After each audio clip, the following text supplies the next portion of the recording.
What are you guys seeing on the screen right now? I see what you're sharing. Okay. Yeah, that's all I see too. Perfect. And then I can see that it's streaming on YouTube.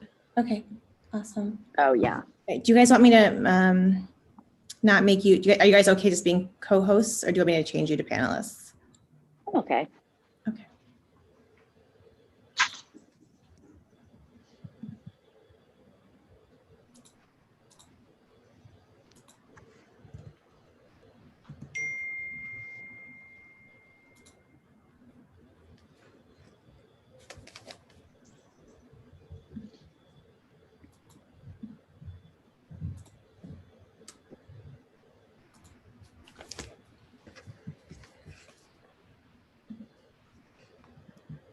All right, I see that people are coming into the session. We will give people about 2 more minutes before we get started.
Okay, salam alaikum and welcome to Baitul Ilm's Being My Best seminar series. We have been doing this series for over a year now, and we started the series because we know that Muslims in our community face unique challenges as American Muslims, right? And we want to preserve our Islamic identities while attaining success in our careers, our personal lives, our education, with our families. And it's the goal of this series to empower our community by beginning the conversation and providing resources to assist on that path to success. As a community, we want to be sure that we're helping each other be the best to our potential, and to grow both spiritually and to be successful in the world we currently live in. We've had sessions on adolescent mental health, civic engagement, race and racism, entrepreneurship, community involvement, leadership. And today we're actually going to be discussing navigating your way to college and beyond. And this session is going to be primarily geared towards high school students, right? And their parents. Of course, it's open to all, but this are going to be our focus audience today. And this is actually particularly relevant to me in the phase in life that we are in as a family, because even though I was born and raised in the U.S., did all my undergrad and graduate schooling here, that was about years ago.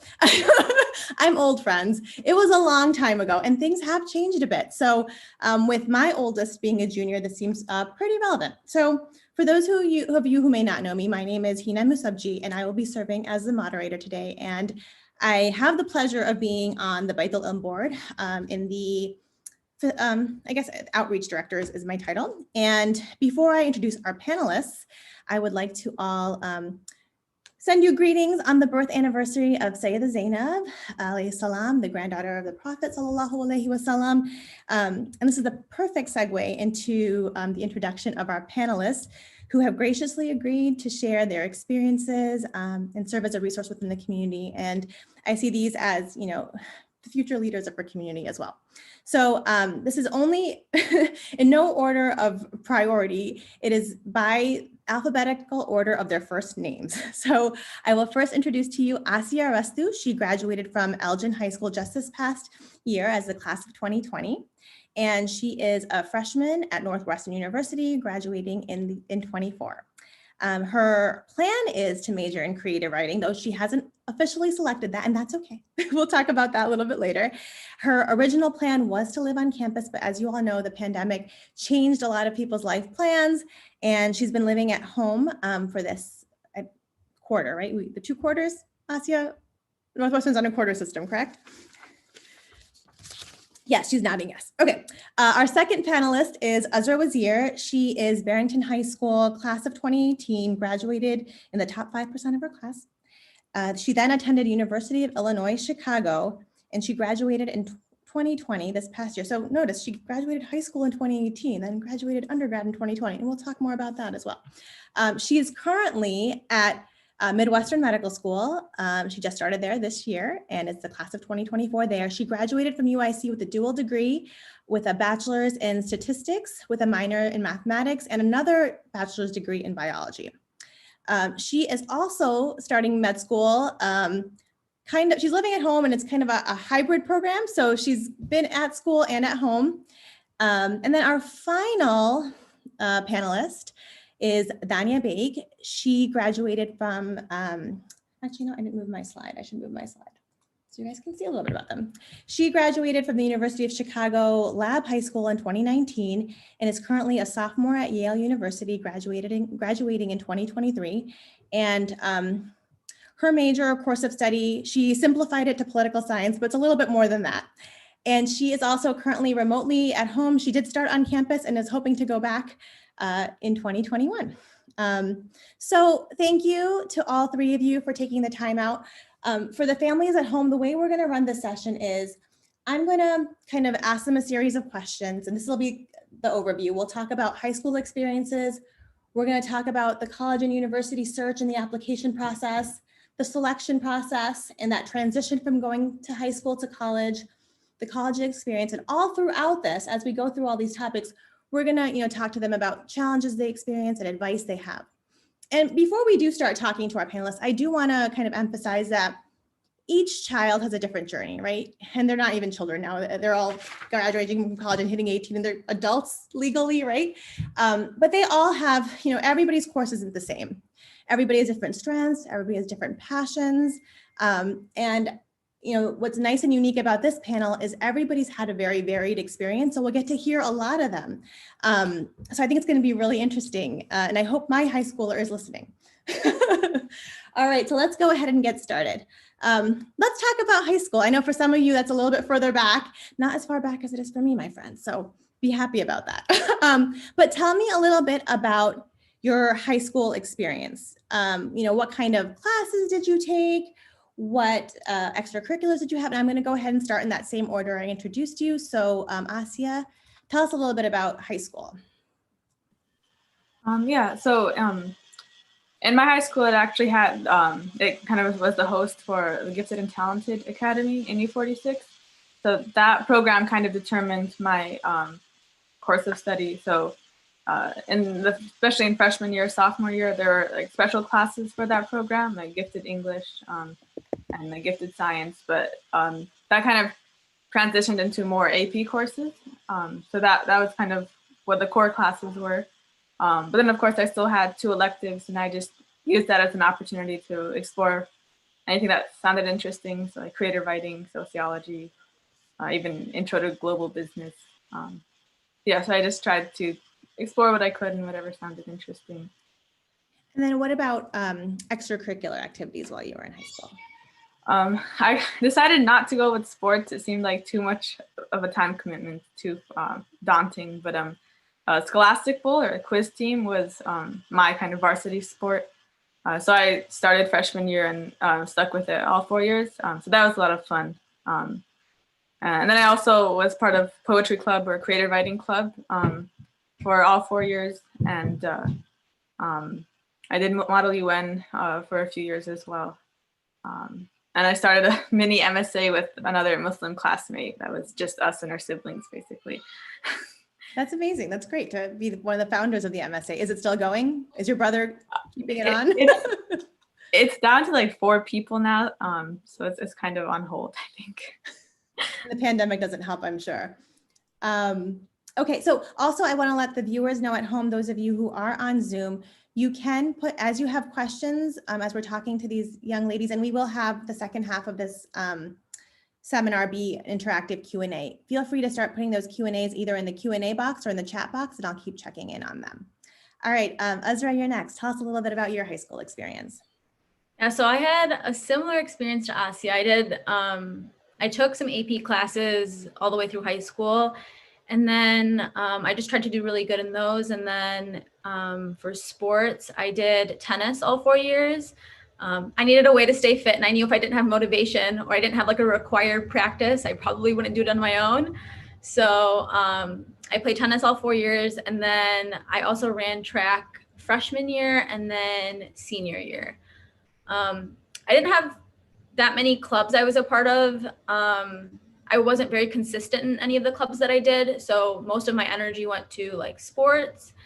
I tried journalism freshman year. I didn't really enjoy it. And then here and there, I went to a few clubs, but there wasn't anything that really stuck out in terms of like something that was super engaging to me. So yeah. Okay, and then Dania. Yeah, so I actually have a pretty different experience than Asia and Azra. My school basically has like required courses that everyone needs to take all 4 years of high school. So I, didn't have a very wide course selection. I just did, the best in the classes that I was allowed to take.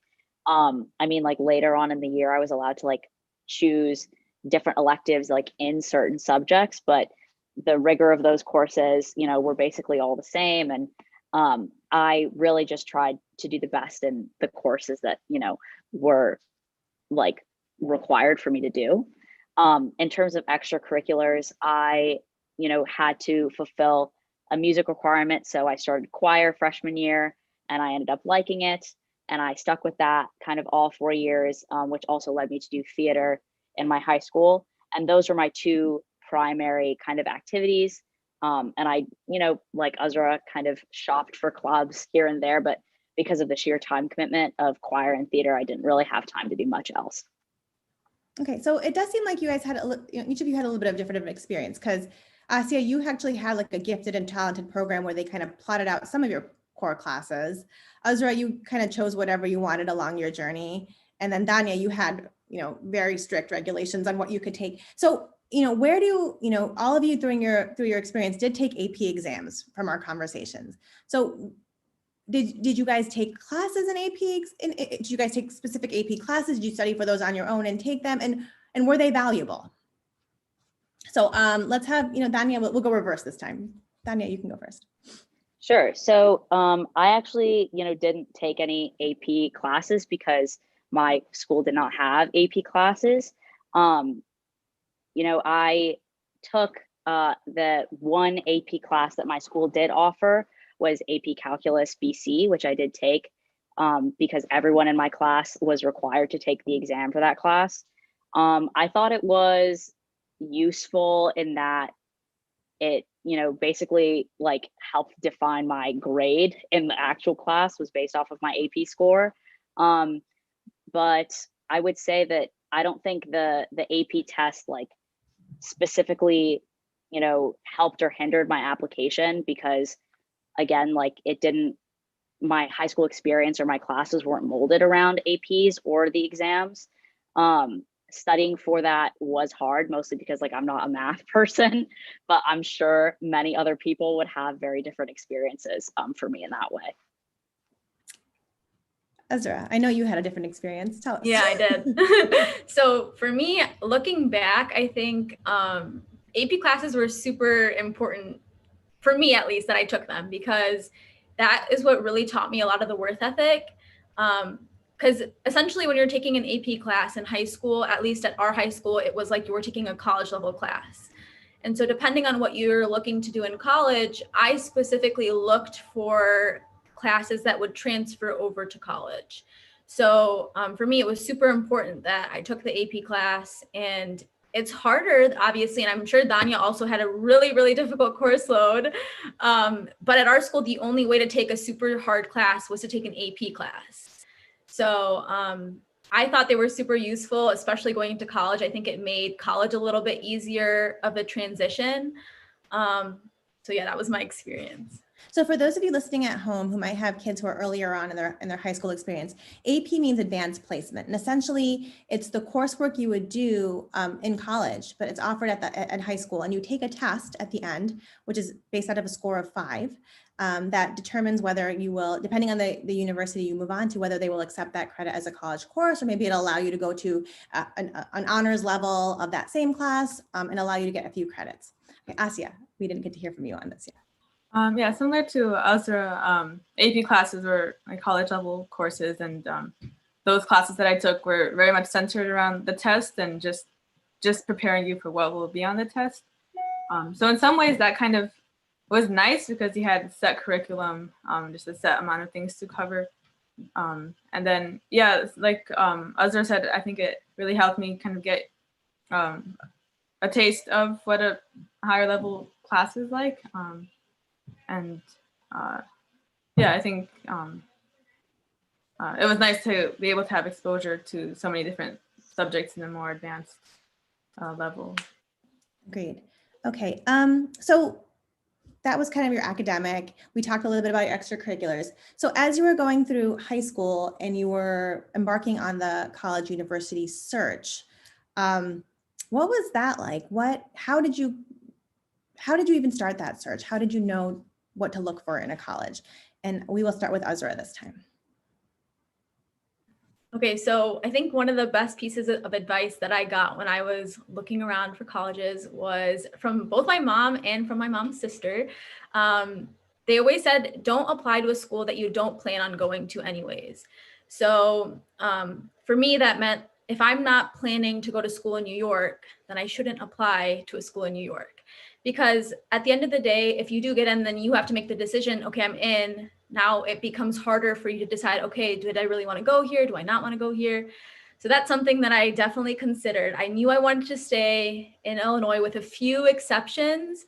So for the most part, my focus was applying to schools in the Midwest, again, with a few exceptions. And then I just looked to see which schools would work with what I wanted to do. So for me, that was, I didn't want to spend a ton of time in undergrad, and I already had an idea of that. So I tried to pick universities like, for example, I think University of Chicago doesn't allow you to transfer any AP credit. So you're basically starting from scratch. You have to take every single, intro level class. And for some people, that's a good thing. I'm not saying it's like a bad thing or anything.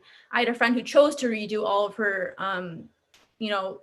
level 1 classes or baseline classes, even though she got 5s on almost every single AP test.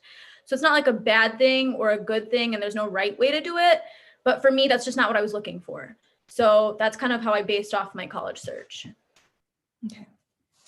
Let's do Dania next. Sure. So I guess the way I started my college search was by thinking about like the ideal experience that I wanted. Obviously, we watch all of these movies, we read all of these books, we think like, oh my God, like college is going to be such an amazing experience where like I get to be with all my friends and like party all the time and like it's going to be so fun. But it is also a lot of work, and you have to, the way I thought about it was, how do I learn best and what colleges are going to be the most conducive to that learning experience for me? And I really thrive off of discussion. I really thrive off of talking. I don't do, I don't learn as well if I just like take notes to someone in a lecture hall. So I was looking for smaller schools. Yale in particular, I mean, that was just, it has been my dream school since I was little, ever since I like saw the pictures and whatever and thought it looked like Hogwarts. But I did very much enjoy the fact that it was a well-rounded kind of school. It was mid-sized to small, and it allowed me to get a really good experience in the course of study that I wanted to pursue, which is political science, as well as a baseline in all the other subjects that I could be interested in. So that's kind of what I based my search around. So when you were doing your search study, I'm gonna do a little follow-up to that. You know, you didn't just apply to one school because it looked like Hogwarts and it fit your criteria, because we know that you have to have other options, right? So did you have other options, and what was that? Like, how did you base that search? Because we don't always, you know, we want to reach, but we don't always get there. You did, alhamdulillah, but yeah, alhamdulillah, I got very, very lucky, as we'll probably get to talking about later. But yeah, so I think at the end of the day, what really grounded me was knowing that, like, as much as I thought this school would be my dream school, it is in every single way that I liked it, replaceable.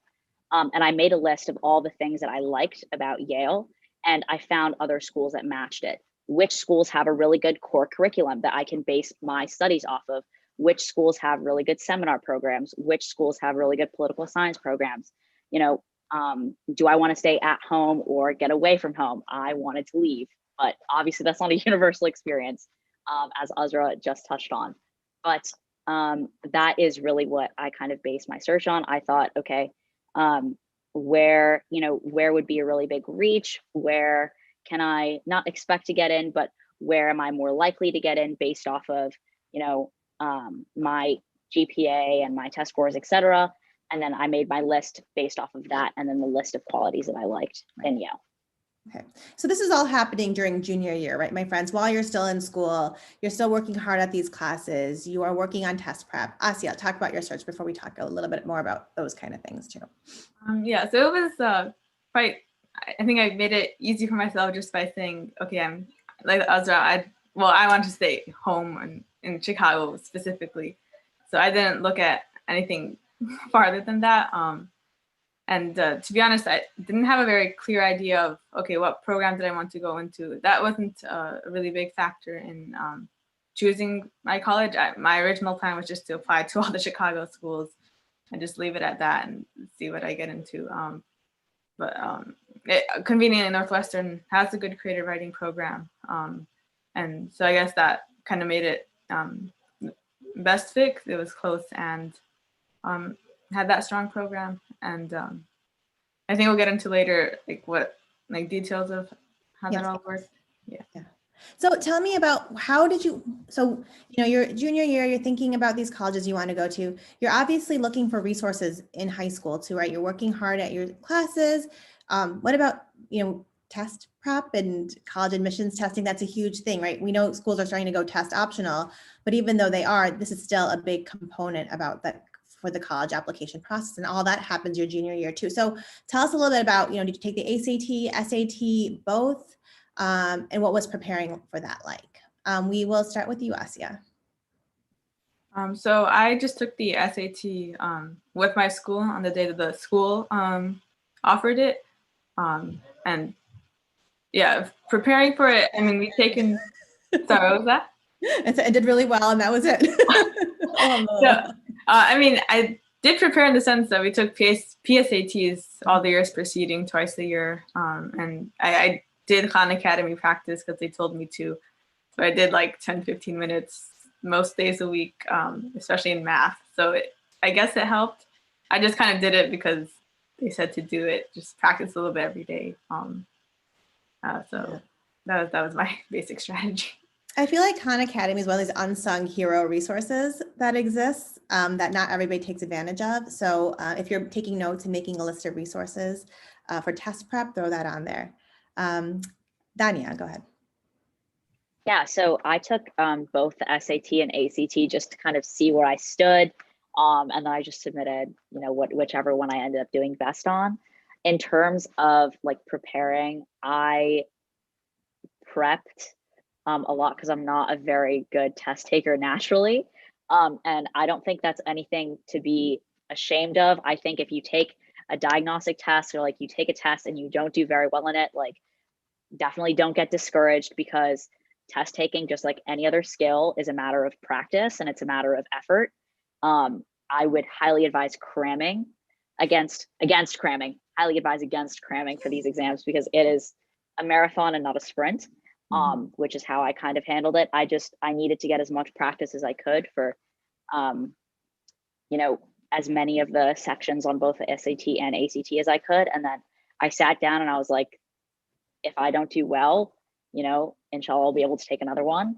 And I approached it kind of with that mentality. And I took both tests twice, and then I just kind of went from there. Okay. And then did you submit both test scores to the school, or did you pick one? No, I picked one. I picked my ACT score just because it was slightly better, but I had a pretty even performance across the board. Ezra? So I had a similar experience to Dania, because I'm not naturally a really good test taker. So I took a few practice tests ahead of time. I did sign up for both tests, but one thing you should know about the SAT and ACT is it's not a test of how much you know at all. And that's why I really don't like the test. I don't think it measures how smart you are or how much you know. It's really just a test about how good you are at test taking and how many times you've practiced the test. So the better you get to know the test, the better you'll do on it. So for me, the first time I took a practice test, I didn't do well. And so I practiced and I took the test again and again. And it's not something that you'll see like new stuff on every test. It's very repetitive. So a lot of the material just shows up again and again in cycles. So just practice a lot, do a lot of questions, and inshallah, leave the rest on Allah, and it should hopefully turn out okay. But yeah, I'm not naturally a good test taker. I did have to practice, and you put in the work, and inshallah you get the result. So Inshallah. So I'm going to backtrack a little bit. Let's talk about, so I don't even remember what the SAT and ACT stand for. I think ACT is American College Test or something like that. Am I making it up? I don't know. So for those who are at home, the SAT and ACT are two different college entrance exams, essentially. And the SAT measures, and please tell me if I'm wrong, because like I said, I went to college years ago and things have changed. So the SAT is reading and math is the focus. And each section is based out of 800 points, getting you a total of 1,600. The ACT measures more than that, multiple subject areas 4, if I'm not mistaken.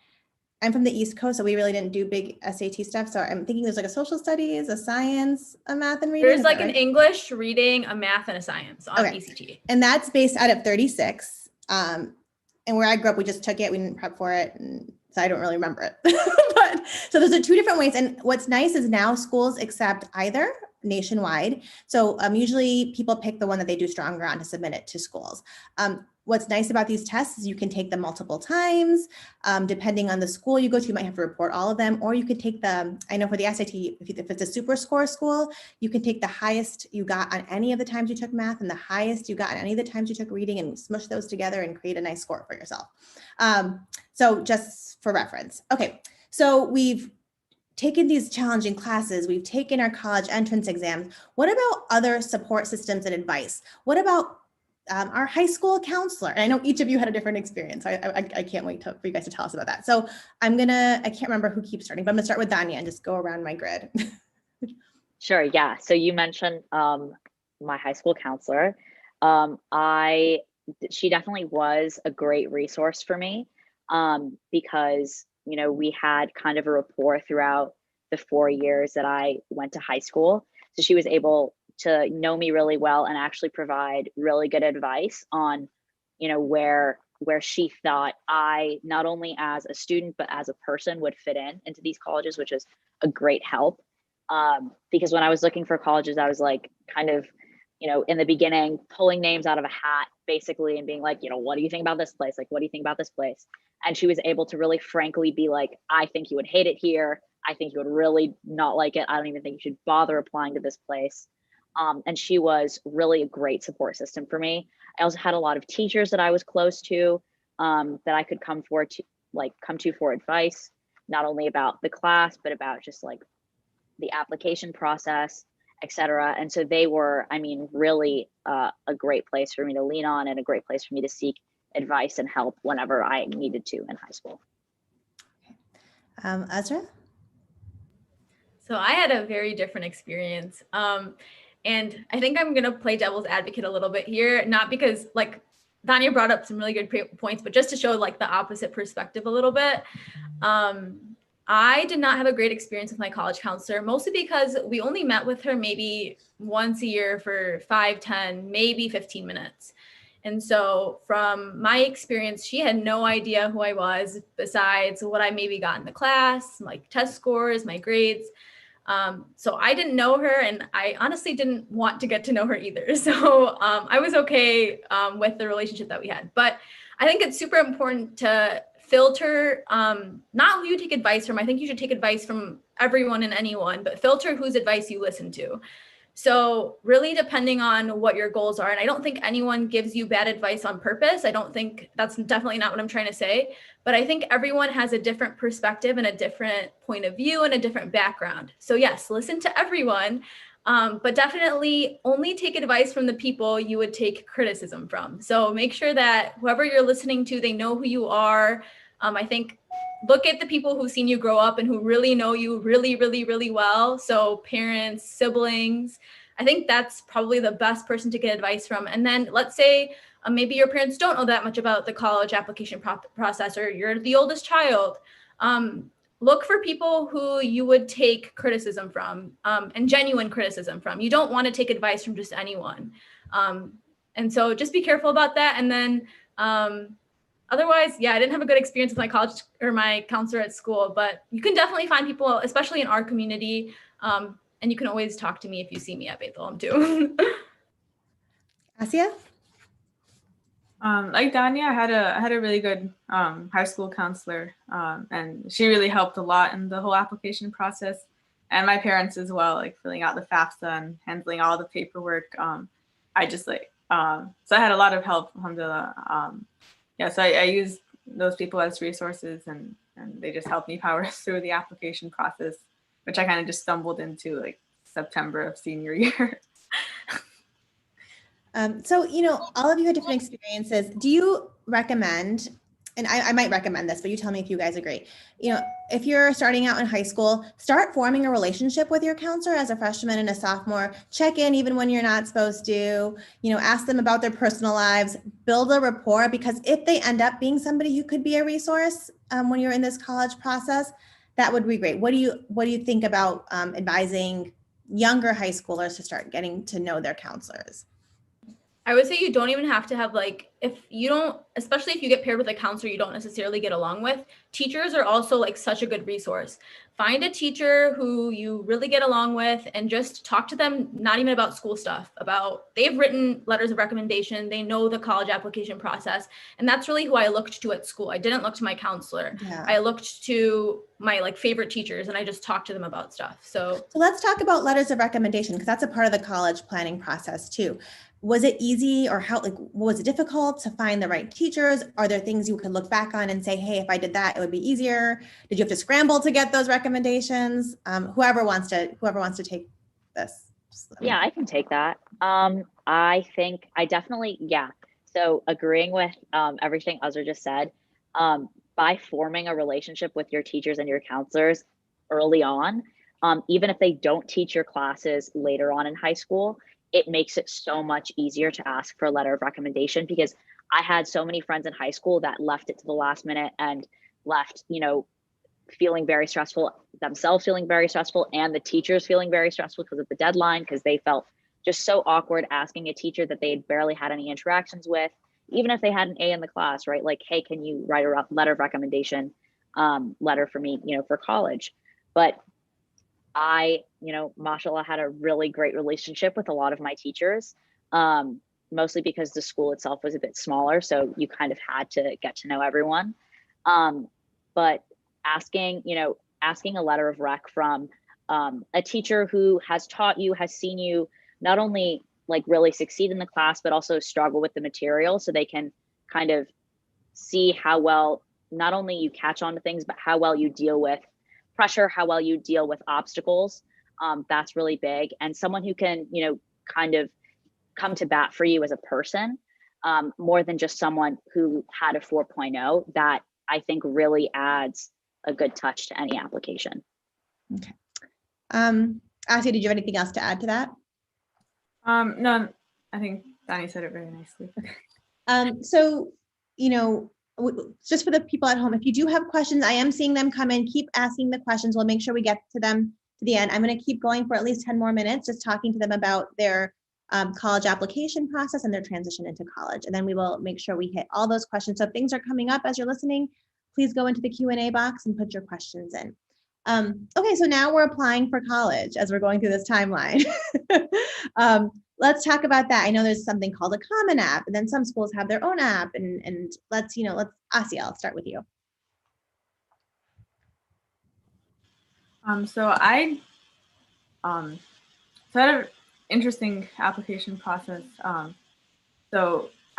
In September, I got a postcard in the mail from Questbridge, and it was offering, if you apply through us, then you have a chance of being matched with a top school in the country and get a full ride. So I wasn't sure if it was a scam or what. So I took it to my counselor, and she said that it was a legitimate program. And so together we worked on that preliminary Questbridge application, which is pretty intensive, like taking account both of your academic record, but also your financial situation. So like all of September, we were working on that application. And then I think in October, Questbridge announces their finalists. And so once you're announced as a finalist, then you continue with the application process. And so I used the Common App for that stage, since the schools I wanted to apply to both used the Common App. So then I went through the regular application process. Through that, you could use the same letters of recommendation. So it's kind of easier doing it the second time around.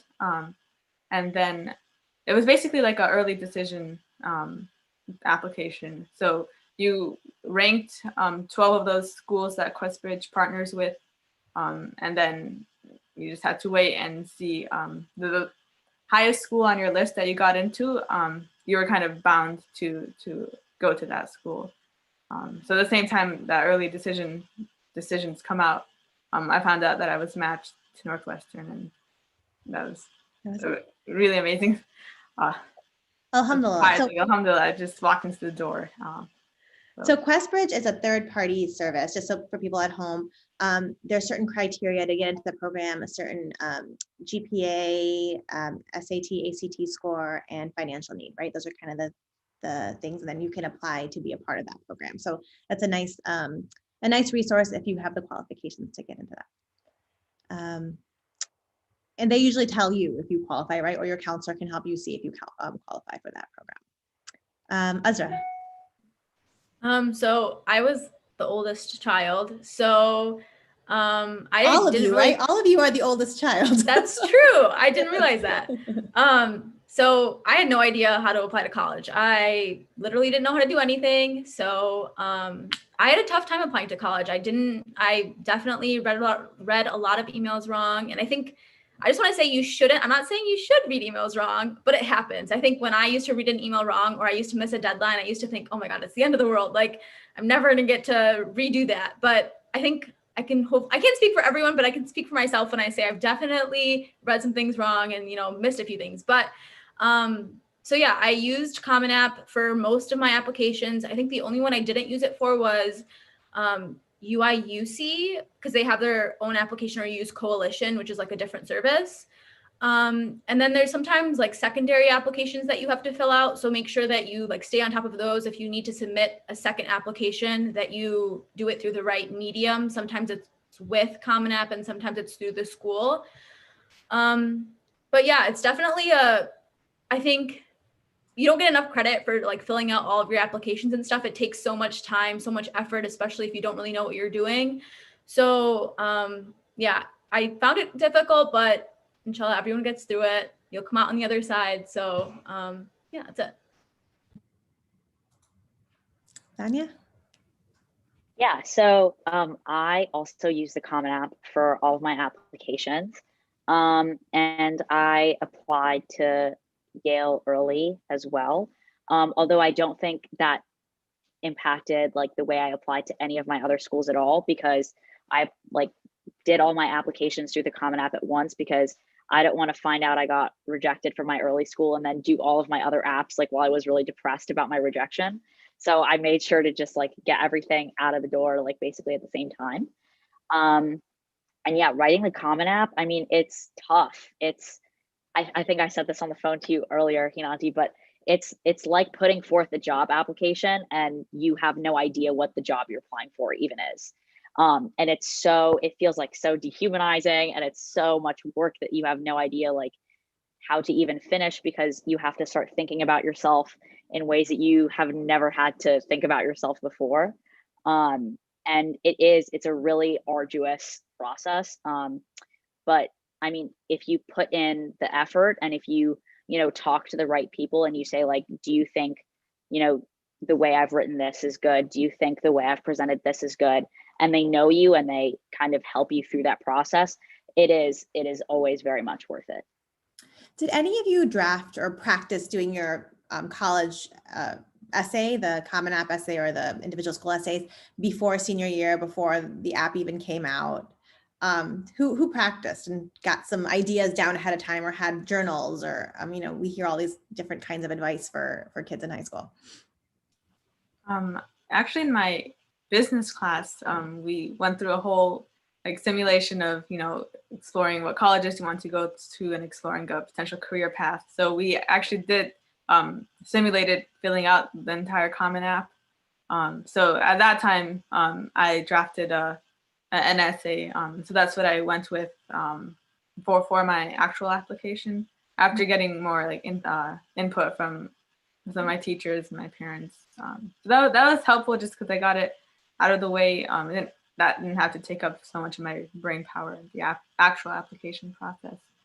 So save all those writings you do in classes, because you never know what might be relevant to your actual application. Ezra or Dania, anything else to add on that? I didn't really prepare my essay, but I did have English teachers read through it. I had one English teacher in particular who is now retired. He was like such a good teacher. And so I got to know him really well over my junior year. And so after I wrote my essay, I had him read it. I had my English teacher senior year read it and just give me feedback. But I didn't really write anything ahead of time. But I would say, yeah, to echo what Hinanti said, it's super important to keep whatever you've written, especially in English classes and in classes where you're like reflecting on experiences. Keep those with you. It seems really, really, I don't have a better word for this, but dumb in the moment when you're writing all these reflection things about, oh, like, how do you feel about this? And how do you feel about that? I personally didn't enjoy writing that. I was like, this is busy work.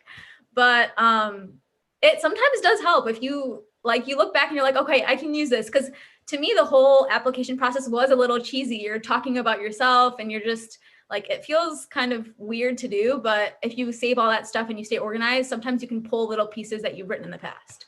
So yeah. And yeah, I guess adding on to that, I really think that, kind of keeping track of those like serendipity moments that just make you go like, oh my God, like I'm the main character in the movie right now. Like everything is falling together for me. Like this is my moment. Definitely keep track of moments like those, even if they are the most dumb, like innocuous kind of moments. If you're just like sitting and watching a movie with your friends, even if you're just like doing whatever, because, all people want to see from you is who you are genuinely as a person. Like they don't want to see a front that you put up. And if you think that, like the thing that describes you best is, maybe something that people might think is like weird or whatever, like don't overthink it too much. If it makes you happy to write it, it's probably going to make people happy to read it. Nice. So in addition to that, did anybody actually have to do in-person interviews? I know a lot of your things, I mean, Ezra and Dania, you were pre-pandemic. Asia, you were kind of transitioning into the pandemic. Well, you already knew before the pandemic started, but did you guys have to do in-person interviews, or how did that go? Ezra. I did have interviews. I know for the most part for undergrad, there aren't that many interviews, but I did have two. So they were both for direct med programs. I ended up not choosing either of them. And one of them I got rejected from, and one of them I got accepted to, but I didn't choose either. So I think this might come up later at some point, but yes, depending on what course of study you pursue, sometimes you can have interviews, but for the most part, if I'm correct, most people do not have interviews. So it just depends on like what, if you're applying to a direct program, oftentimes they get so many applications, so they need some way of filtering you besides grades, GPA. Everyone has, great grades, great GPAs. And so they have to like filter it somehow. And I think that's how they've been doing it in the past. So for my next question, I know, Asya, you've kind of already answered this. So this is going to be for Dania and Ezra. And if you have anything else to add, Asya, feel free to jump in. So when it came time to selecting your school, I'll make it two-part. One, like what you obviously you're all very happy with your careers and your choices. I can tell from having my conversations with you, right? But what made you decide? And well, let's do that first. What made you decide? And then the second part would be, was there something during your high school experience that really helped you get to where you wanted to be? So let's do the first part first. Danielle, I'll have you start. Okay, so I guess I'll answer the second part of your question first, because I have zero brain cells, and then I'll ask you to repeat the first part of the question and I'll answer that. So I guess I think a lot of things kind of accumulated that made me want to do political science. I think actually like my whole life, I've kind of just like had one like hyperfixation on a certain career or a certain path of study. And then like that was all I would think about for like 3 years. Then I'd be like, actually, like I hate this. Let me switch. I wanted to like cure cancer. I wanted to be like do neuroscience, blah, blah, blah. Clearly those things have changed now. I think, in high school, seeing the, election happen, just like not even Donald Trump winning the election, but seeing the general discourse surrounding the election in 2015 and 2016 kind of rise at the same time that I was entering a completely new environment in high school, where I had to kind of refigure out myself and reintroduce myself and come up with a new identity for myself. It was very, I wouldn't necessarily say troubling, but it was very thought-provoking, and it made me kind of really reevaluate my priorities and what I want to give back to the community. And I think that, by studying politics or by doing law or by doing, whatever I might be doing, because obviously things might change for me again in the future, I really just wanted to give kids like us, a better and safer place to grow up. Obviously, like mashallah, we've all been very blessed in the environments that we're in. We have a really great support system and community here at Beth Alone, but there are so many other kids like in the country that don't have the same kind of privileges we do and blessings that we do. And I think, it might be kind of like tracker might be like the thing that, every Muslim does is like, see the election and go like, I want to fix this. But like, that is what it is. And I had, a lot of people in high school that kind of encouraged that line of thinking within me, and really encouraged me to kind of keep thinking deeply about things like, what made the election go so sour when everyone thought like one candidate was going to win, and she didn't.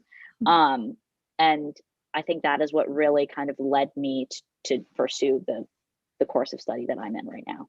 Okay. And you applied, so that my first part was, selecting, making your selection for college, but you had applied early decision to Yale. So tell us what early decision is, so people who are listening know. So basically, there are different times that you can submit your application to college. So early decision, I believe, is November 1st, and I think regular decision is January 1st. Correct me if I'm wrong. Okay.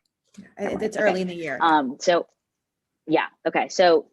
early decision, I submitted just because I, wanted to take a stab in the dark and get the most nerve-wracking part of the process like over and done with. Over the course of like my application, I'd really grown like emotionally attached to all of the other schools that I had been creating applications to. But obviously, like, because Yale was a school that I'd been kind of like dreaming about since I was like really young, I just wanted to get that most like anxiety introducing like part of the process over with. So I was like, I'll just submit this one early so it's out of sight, out of mind, so that I can like continue focusing on my other applications. Although I wouldn't say it was particularly, stressful as compared to like my regular decision applications, because the vast majority of the Common App that I had to use for Yale was just like the meat of all the other applications that I had to do. So I think actually like people that only applied regular had more time to continue honing their stuff, like honing their application into one that they thought was best. I just kind of wanted to push mine out the door. Yeah. And you had prepared the Common App too while you were waiting for your early decision app. So you didn't just say, okay, Yes. early decision, all my eggs in one basket. And you had a list of like 12 schools, right? So it wasn't. Yeah, I did. I wanted to make sure that, everything that I thought I loved about Yale, I could find somewhere else that I could like really actually see myself going. Like Ezra said, don't apply to a place that you can't see yourself actually attending. Yeah. So, I picked out 11 other schools that I thought would offer me the same kind of magnificent happiness that Yale did. And, I distributed my eggs equally in all baskets, one could say. And Asya, you essentially ended up doing early decision through the QuestBridge program, right? So it was like an early decision app, and you were bound to the school. Yeah. Okay. So Ezra, I want you to talk to me a little bit about getting to the fastest route from point A to point B, because that's kind of how you selected your school. So tell us a little bit about that, because like I mentioned in the intro, Ezra graduated high school in 2018 and then graduated undergrad in 2020. So tell us a little bit about, because that's an amazing feat. So talk a little bit about how you selected your school. And I know a little bit, but I want you to share with us. Yeah, so I really had no idea what I was doing, and I'm being 100% honest when I say this. When I was applying to college, I kind of knew that I wanted to graduate early, but I didn't have like a clear-cut path to know exactly what I was going to do. All through high school, my dream was, I'm going to get into UIC's GPPA medicine program, and I'm going to become a doctor. Step by step, because the GPPA medicine program is a direct program that takes you from undergrad to medical school in how many years? It's a 7-year program. So they essentially, once you get accepted to that, then you are essentially guaranteed to be a doctor as long as you maintain like a certain GPA and whatever. So you just get admitted to UIC's med school at the same time you get admitted to their undergrad school. Perfect. Okay, continue. So that didn't work out because I got my interview and then I got rejected. So, and then I thought it was the end of the world because I'm not getting into this one program that I, like Dania, pretty much dreamed about all of high school. And you kind of like work towards that your whole high school life. And then you're like, I worked this hard and then I didn't get in, and it just feels so bad. Okay, so then I got accepted to this other program with IIT and Midwestern. And so they have a combined program as well, but theirs is strictly 8 years. So I had to make the decision, do I want a guarantee that I'm in med school, or do I want to see if I can finish faster than 8 years? So I was like, made the very difficult decision of turning that down. And it was hard to do. Like, you have to make a bunch of decisions, when you're applying to college. You have to decide, do I want to do early decision, early action, regular decision? And so I turned that down, and then I went to UIC. And so as a regular undergrad in their honors program, right? It wasn't through a special program. And so that's what I did. And then I just ended up packing on a big course load, and then I graduated, and I did everything super fast in undergrad. I don't know how much you want me to say now or if this will come up later, but yeah, that's what I did for choosing and things like that. Yeah. So, she, what was really instrumental in Ezra's journey, and if it's okay for me to speak on your behalf and interject as needed, is she took a lot of AP classes, and she looked for an undergrad that would accept all those AP credits. So coming in her freshman year, she was already like a second semester sophomore, right? I don't remember exactly where I was, but yes. Yeah, she was beyond like a freshman when she came in as an undergrad her first year. in terms of credits. So, some schools, like we said, University of Chicago doesn't accept any of them, but somewhere like UIC is willing to accept more of those advanced placement classes that you did well in and allow you to accumulate those credits and move forward in your career. And for somebody like Ezra, who knew, end game is some sort of a medical career, this seemed like a good way for her and for her journey and what she'd envisioned for herself. We have a lot of questions, but before we do that, and before I talk about that transition, well, let's talk about the transition. How was that transition from high school to college? Asya, I'll let you talk first because Asya graduated just this past May. She was supposed to go live on Northwestern campus. The pandemic happens. We, only got a vaccine now, so hopefully you'll be going back soon. But what was that transition like from going from your house to your house? It wasn't that difficult. I think Northwestern made a very concerted effort to kind of ease you into that transition. A lot of programming throughout the summer. And yeah, I think honestly, I was kind of surprised that, so in a quarter at Northwestern, you can take a max of 4 classes. So the course load itself was less. Like in high school, senior year, I was taking 7, like all my classes were AP classes, basically. That was very intense. So I was just kind of surprised that my first quarter of college was a bit more easygoing, actually. But I think I also didn't take any like science or math classes either that first quarter. So far I can't really judge, but easing into first quarter was pretty smooth. And will Northwestern be going back to on campus soon, do you think? Yes. They have their whole program already for quarantining and everything. Okay, perfect. Ezra? Yeah, so hold on, what was the original question? For undergrad, you commuted, right, from home Yes, to I did, UIC? yes. Yeah, and then now in medical school, you're doing it hybrid, correct? And Yes. so how was it, let's go to the transition from Okay. high school. We won't focus on medical school because that's awesome that you're there, but from high school to undergrad. Yeah, so I had a very similar experience to Asya, and I think I would give you the analogy of like middle school to high school almost, even though it's not quite the same thing. But I think in 8th grade, your teachers tell you college is or high school is going to be really, really difficult, and they get really, really strict. And I was just talking to Amina, my younger sister, actually, and in 5th grade they told her like it's going to be super difficult, and you work really hard in 5th grade to like prepare for middle school, and if you end up preparing enough, then 6th grade actually doesn't seem so bad. And so I think I can use the same analogy here when I say, if you are taking on a big course load senior year, remember, if you're taking, like Asya said, 5+ AP classes, or even 4, 3, you're essentially halfway to full way college student anyways. So when you get to college, not only do you have more time because you don't have to go to all your classes, you're basically working on your own for the most part. It doesn't seem as bad as people make it out to be. I'm not speaking for everyone though, because I know not all of our experiences will be the same. So you're saying essentially is with your course load being that challenging, plus you're balancing sports. Some people balance work along with that. So if you're able to do that in high school, the transition to college is a little bit easier. If you're able to, but don't take it easier. Definitely work hard and hope, you don't want to be like, okay, this is not going to be that bad because Ezra said it's not that bad. Definitely put that same effort that you would into any new thing that you're doing, because you don't know what to expect. Dania? Yeah, I completely agree with both of those things.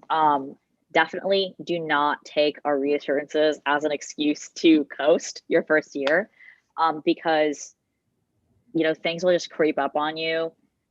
I did not have a midterm season and a final season in high school, so even though my courses were easy, I was really grinding those 2 weeks because I had no idea how to study for those kind of tests in that way all at the same time. But I also think a big part of the college transition is finding, your people and your social circle, which, I had a lot of trouble with. I did, mashallah, have a really good MSA that I've been kind of involved with, but I think a mistake that a lot of people kind of make in their college transition is latching on to the first people that they interact with, because you're like, I met you on the first day, you're my roommate, like we're gonna be besties, like all we're gonna do is spend time together, like we're gonna be joined to the hip. Definitely, get along with people you live with, obviously, but continue to go out, talk to the people in your classes. Like if your club is having a get together, like go do that. It takes a while for you to find the people that you really click with. And, it may seem really discouraging your first semester or two in college where you kind of feel like you're floating between different groups. But once you find the group, after you take the time to get to know people and find out, who really aligns with your values, your personality, your priorities, like things will really click for you and it'll definitely be worth it. So if any of you were to go back to your college or your high school self and give them advice or anything you would have done differently in high school, knowing what you know now, what would that be? Asia, what advice would you give to your high school self or to any of the high schoolers in our community now, right? Who are kind of in this process as juniors and seniors, maybe even sophomores? I guess I would say don't make the process harder for yourself than it needs to be.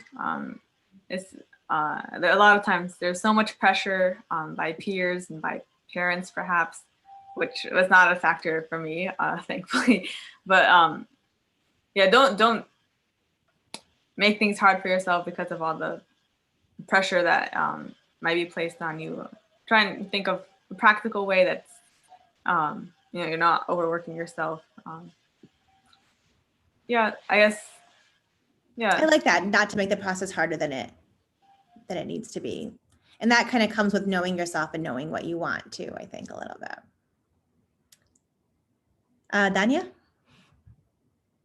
Yeah, so I completely agree with Asia. And I just like to add to that and say, like, other people, may be doing completely different things than you. Like, you may feel like you're not doing enough, you're doing too much.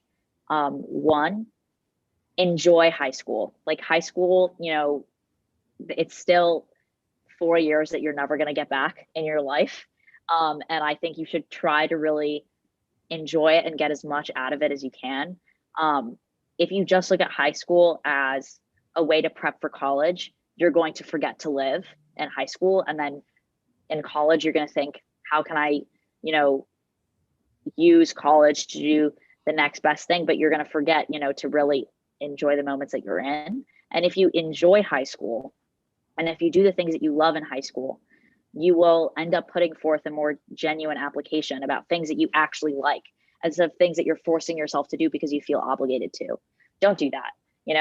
People can tell, when you feel obligated to do something. Like if you, feel obligated to go, say hi to someone or like, give your regards, like people can tell. The same way people can tell, in an application where it seems like, you're doing what you feel like you have to do. Just do what you love to do, write about what you love to do, and things will fall through. And do not think of the application process as a confirmation or a denial of your worth as a human, as a person, as a student. Everything in the application is up to chance. Like it's been brought up so many times. Everyone has a different path. You need to just do the best that you can, and then like hope Allah puts the best opportunity in front of you. But the way the application and admissions process works is so chance based, and it's so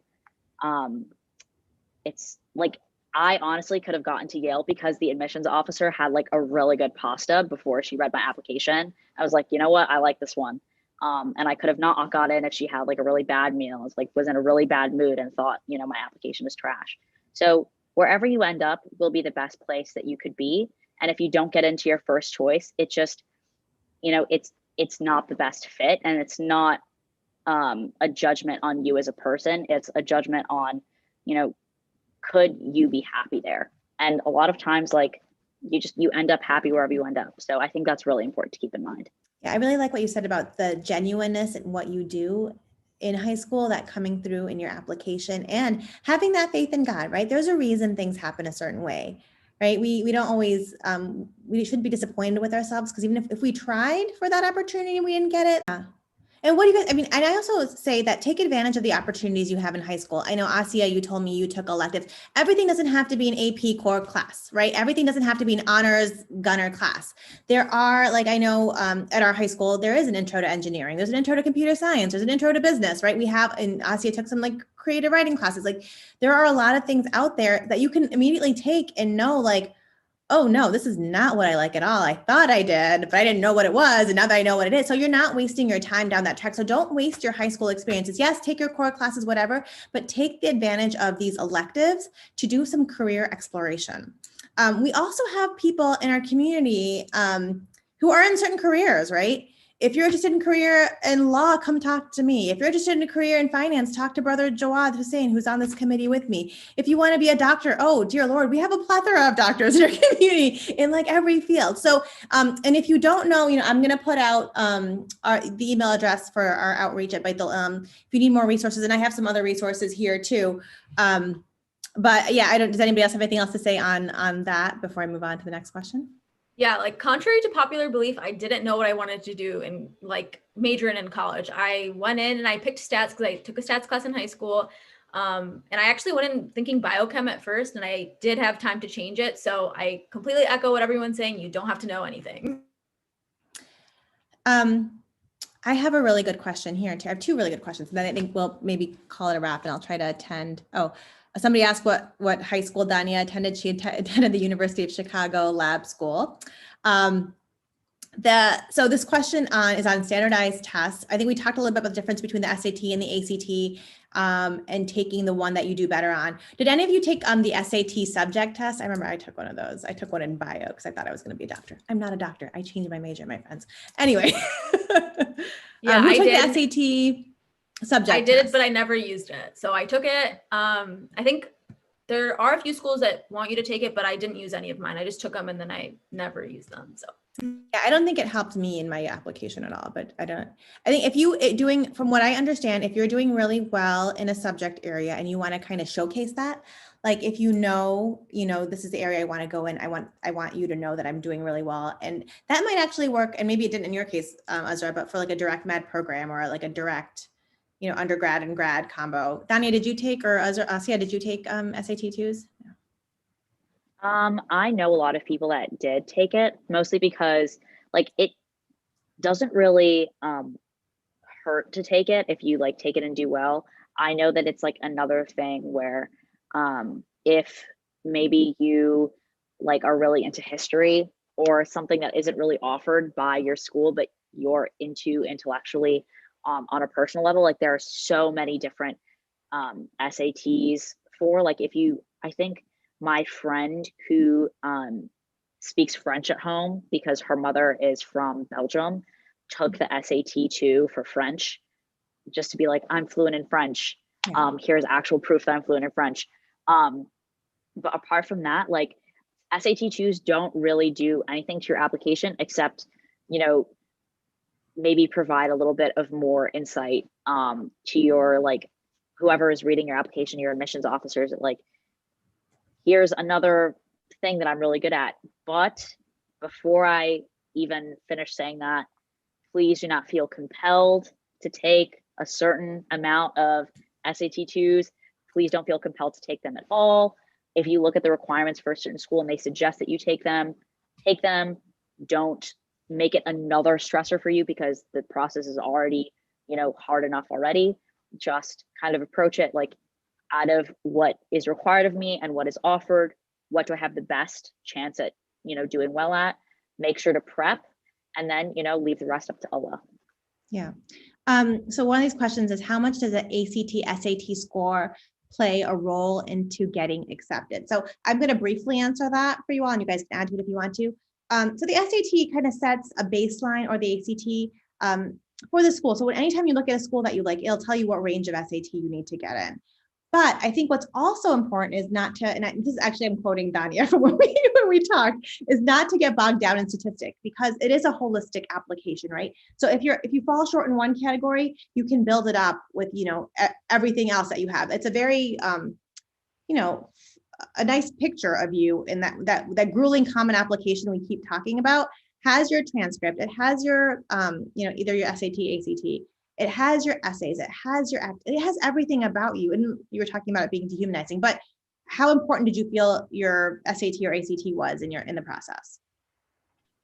I think that I mean, generally when you look up college admissions, like people will be like, essay, GPA, SAT, ACT.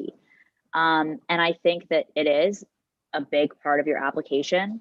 But as I said, and as you just quoted, the vast majority of schools do have a holistic application. If you do a little less than ideal on your standardized test, you can make that up with your GPA, you can make that up with your, essay or whatever. But, the unique thing about standardized tests that are different from your GPA is that you can take them again, and people are willing to see, the best score. Like, things happen, you have a really bad breakfast, you're feeling nauseous the whole test and it ruins your score. Like, you could just take it another time. Obviously, don't take it excessively, because a test is not only expensive, but it's a waste of time to just continue taking a test and like go out every weekend and sit in a dark room and do it. But if you prep and then you miss it one time, you can always do more prep and then take it again, and then you will do better. So I think it's important, but I don't think it should be a source of extreme additional stress. I think you should be considerate about its importance in the application. But it is doable. It is conquerable. It is something you can prep for and prep for and prep for. And I think it is the most malleable, like, numbers part of your application. So just take it easy, do your prep, do namaz, and take it, once more if you don't do well the first time. It's not that big of a deal. Yeah. My friends, we have this another additional layer that's beautiful, which is our faith, right? So yes, we work as hard as I can, but we have a little bit of faith. We have a little tawakkul. We pray, and we lead our lives and choose careers that helps us become closer to Allah subhanahu wa ta'ala, right? That's a big component of it. There's so many questions. I'm going to just, a lot of them are SAT, ACT related. Ezra, tell us what the common application is. They want to know more. What is this common application that we keep talking about? So the Common App is essentially supposed to be a convenience to you. So you fill out one application. You can pick a bunch of schools to be on this list. So let's say, just for the sake of this example, I'm picking Loyola, UIC, and I don't know, University of Chicago. I pick those 3 schools, and I fill out like a general application, and then I can go individually into each school, and they might have extra questions. So let's say Loyola has like an extra essay question. I would go into the Loyola tab, fill out that question and any other additional questions they may ask, and then I can individually submit those applications whenever I want. So it's a whole application that's meant to like cut down on your work, so you're not repeating information again and again and again for every application. But you don't have to submit. Once you submit that, it's not like you submit it for every single school on there. It's just all that information goes into every school's application, and then you go individually answer any additional questions and then submit that application as well. So that's what it is. So one last question to whoever wants it, and then I want to talk about resources, and we can conclude. There's a lot of questions about AP, the advanced placement classes. Is it smart to take all APs? How many APs should I take? There's a lot of, do APs determine whether I'll get into a higher level school?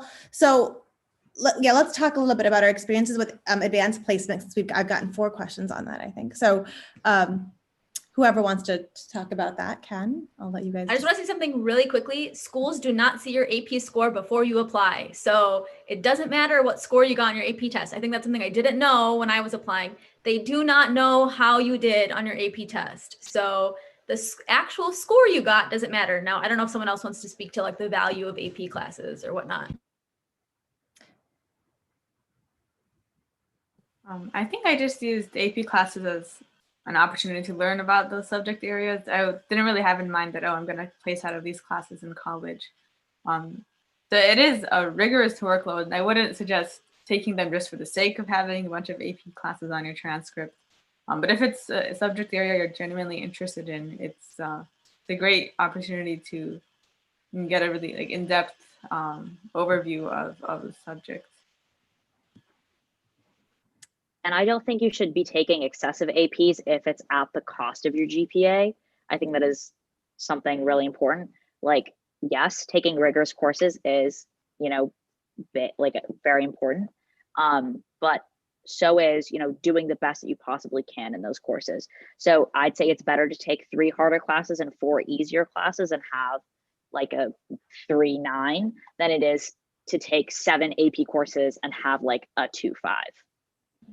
And don't take an AP class in something you're not really, if you're really going to hate it, don't take it. I took computer science and I absolutely hated my life the entire time I was taking it. So the next year I didn't take computer science again because I knew I was going to hate it. But you know how to code now.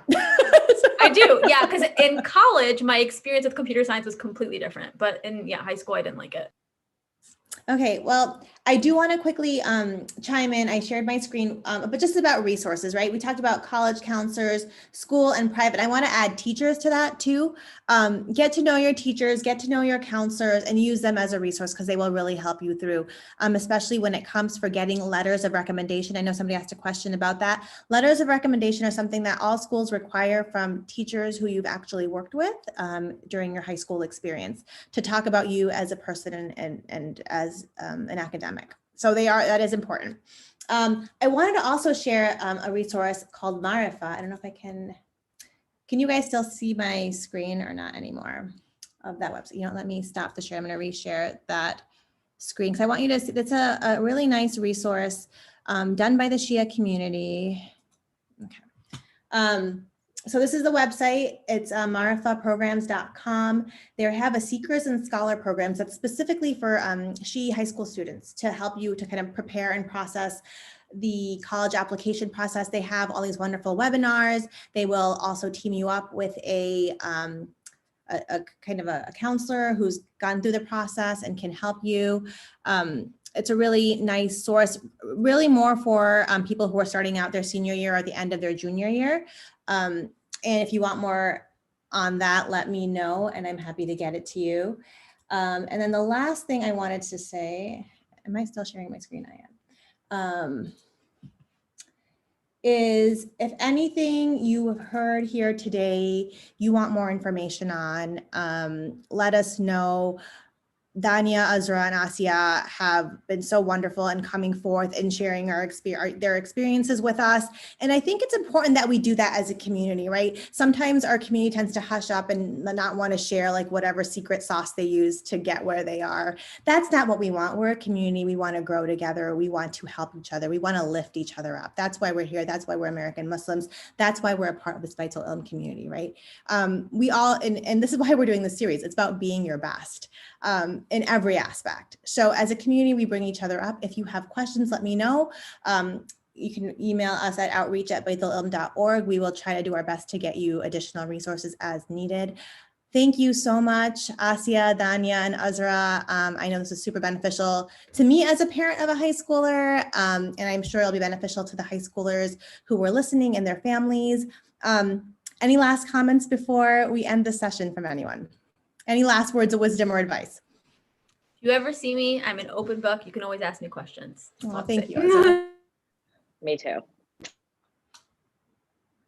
I'll ditto that. I don't think I have that many words of wisdom at this point. Yeah, still very early on in the whole process of figuring things out.